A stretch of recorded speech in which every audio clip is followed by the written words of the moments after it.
Tú como negro latino tienes dos problemas. Primero, eres negro, se te discriminan por negro. Y segundo, eres latino y te discriminan por latino. Eso es doble minoría. So Afro-Latino gets on here and states that he don't know why the other Hispanics, the Latinos, are discriminating against him. Like, hey, we're both Latinos, but they're giving the ideal-looking Latino more hours. Tú como negro latino tienes dos problemas. Primero, eres negro, se te discriminan por negro. Y segundo, eres latino y te discriminan por latino. Eso es doble minoría. Yo dije, esta nariz, estos labios que tengo yo, I'm ugly. ¿Sabes que yo era? Porque yo pensaba que yo era feo. Tuve una compañera de trabajo que me enteré que a mi espalda se expresaba de mí como mona, la mona.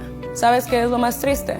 Que ella era una latina. I know I always stress to my family whenever they say something like, Julissa, tú y eso moreno, and I'm like, we are the morenos. Your parents are instilling in you that these European features are the most beautiful thing. The standard of beauty for them is blonde hair and blue eyes. I just want to talk about something real quick that I feel like it's not talked about enough. And y'all, please don't mind this music. These are my neighbors. It's such a strange feeling being a dark-skinned Latina because sometimes, I'm Dominican, right? Sometimes I have a hard time connecting with my culture because there are a lot of things that my culture does that I don't agree with and that I take offense to as a woman of color.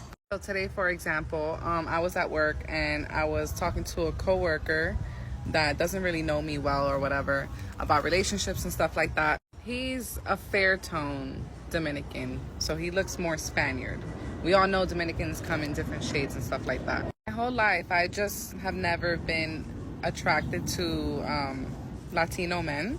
I've always dated black men, so Africans, Haitians, Jamaicans, like that's just what I'm naturally attracted to. And so I stated that, and he responded and said, oh, maybe if I lower my pants and drag them down with my ass showing, maybe then you'll like me.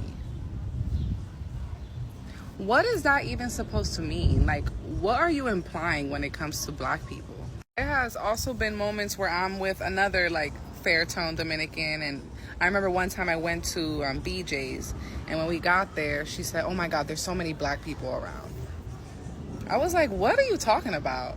When I hear stuff like that, when I hear Dominicans say stuff like that, or even just any Latino country, like person, whatever, say that, like, it really pisses me the fuck off. I really hate this narrative that some Latino people look at black people this way, like there isn't black excellence and luxury classy people, classy black people, all of the above, and they just look at them like this ghetto trash when I know that's not true.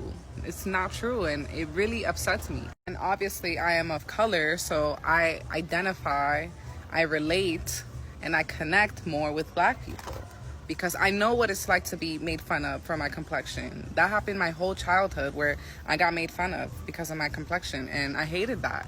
I hated getting tanned before. I would hide under the tree and I'll be like, I don't want to get tanned, and now thank God I love my complexion. But literally it's comments like that as to why I'm just don't connect with the Latino culture. I don't get it. It's also so frustrating because I've had black people tell me, oh, you want to be black so bad. And I also have had the more like fair tone Latinos tell me, oh, you're not a real Latina. So I feel like there's no middle ground for us dark-skinned Latina women, and it's so frustrating. Dominicans be like, I'm not black. Meanwhile, the picture of their abuelita in the living room. Do you want to know why most Dominicans and Puerto Ricans, particularly the Afro-Latinos, the black Latinos, don't like to claim blackness or African or Afrocentrism? You want to know why? Because when slavery was going on, the breaking of the slave was so horrendous in the Caribbean, you couldn't imagine. Not to say over in the United States and in the southern plantations, we didn't have our fair share of nightmares. Best believe we did. But in the Caribbean, it was a totally different beast. We were in the Caribbean in 1555, and we got fucked up out there. Really fucked up out there. They put up something called the caste system, which is racial hierarchy. Did you know that? Spanish people, white Spanish people, then people born in New Spain of Spanish descent, mestizos, basically Spanish and Native American descent, Native American, then African. So don't tell me there's no such thing as a race thing in the Caribbean. There is. There's colorism. There's all of that. There's also some things where they want to perfect the race, basically. Don't date anybody darker, or Africano, or Negro. So you be careful of that. So that's taught in the Caribbean. Also, another factor is, because they were also very broken and suffering from self-hatred, what happens is, during the 1940s, 50s, and 60s, when a lot of people from the Caribbean were migrating, immigrating to America, what was going on in America at the time? Segregation, Jim Crow. The civil rights movement was just starting to kick off a little bit. So a lot of our Afro-Latino brothers and sisters was witness what African Americans were going through. And you know what? They didn't want no piece of that. So to escape persecution, I'm Hispanic, I'm Dominican, I'm Puerto Rican. That's how it came to be. That's how it came to be. If I say I'm Latina, people are like, how? You don't look like J-Lo. You don't look like Sophia. They're not showing us. When you think about popular media that's spoken in Spanish or in Latin American channels, almost always they don't look like us. When you look at Univision or you look at Telemundo, you don't really see a lot of Afro-Latino representation on TV in America or in Latin America, and that's a problem. It was really hard for me to identify with someone on television because I never saw myself. I never saw women of color who spoke Spanish on TV, besides like Celia Cruz, of course. But it was really hard for me to see like una actriz in the telenovela and say, oh my God, that could be me, because there was really never someone who stood out. I wasn't able to relate growing up, looking in the media and saying, oh my God, I can see. So Afro-Latino gets on here and states that he don't know why the other Hispanics, the Latinos are discriminating against him. Like, hey, we're both Latinos, but they're giving the ideal looking Latino more hours. They're cutting his hours. Let me play it right quick. And I'm not gonna lie to you, the most prejudice have been the Hispanics, or like Afro-Latinos just X'd out as well. Like, that shit is fucking with me really fucking bad. I'm at this site and it's like I have to beg for hours because I don't look like the picture perfect fucking Hispanic. And I don't think they get it. Because just imagine if white Americans and black Americans, if they put us all in the same community. The only thing we have in common is that we're Americans. One group is marginalized. One group have a history of being discriminated and racially profiled and just locked out of markets just because of a different race, being of a different race. See, the Spaniards messed them up. They're like, hey, we're all one. And the whole thing about being all one, they wanted to breed out the indigenous and black people out of the gene pool. Hey, we can't discriminate against you if you no longer exist. You get it? But if you look at it, they're just excluded. Like, Latinos is one group and they're a completely different group. The Afro-Latinos and indigenous people. They're excluded from that community. I don't think they're processing it. Everything is based on race. You're sharing a community with your oppressors. And if you look at the Latin American countries, the people that's marginalized in all those countries are black and indigenous people. The proof is in the pudding.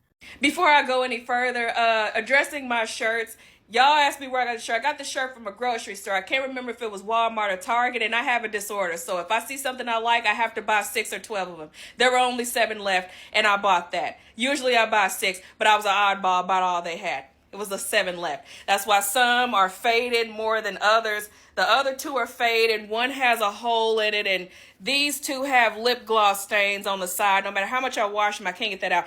Anyway, the point is, I was tagged in a young lady's video who was speaking about the Afro-Latino experience that she named Evelyn Lozada. Okay, so she didn't say anything wrong. All she said was, and they tagged me like, you need to put her in check. I'm not going to tell nobody what they did or didn't experience. My father's family praised my dark skin. But at the same time, I don't take away from anybody who felt, who dark skinned in a Latin family and they felt out of place, because your family may not be like mine.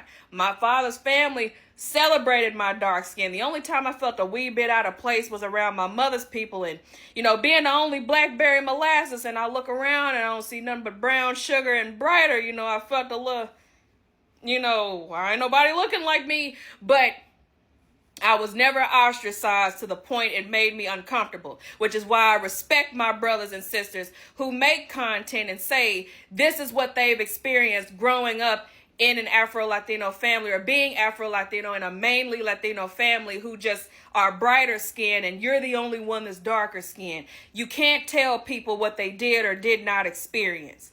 Listen to what they're saying. Now, I don't have a New York accent. I was raised down south, so me and her don't have the same accent. So if you came here looking for a New Yorker accent, sorry to disappoint you. I ain't grow up that way. But she said all of what she said. The only reason I didn't screen record and post her video because I don't want anybody who disagrees with her flooding her comments. You see what I'm saying? You can flood my comments if you want to. Y'all already know by now, it could be 20,000 comments disagreeing with me. I'm stamping on what I said, but everybody may not be where I am mentally as far as strength. We're going to respect that young woman's video, and if you don't agree with it, then you don't even need to comment on it. But you don't tell an Afro-Latino that they didn't experience something just because it didn't happen in your family. Don't ever invalidate someone's experience.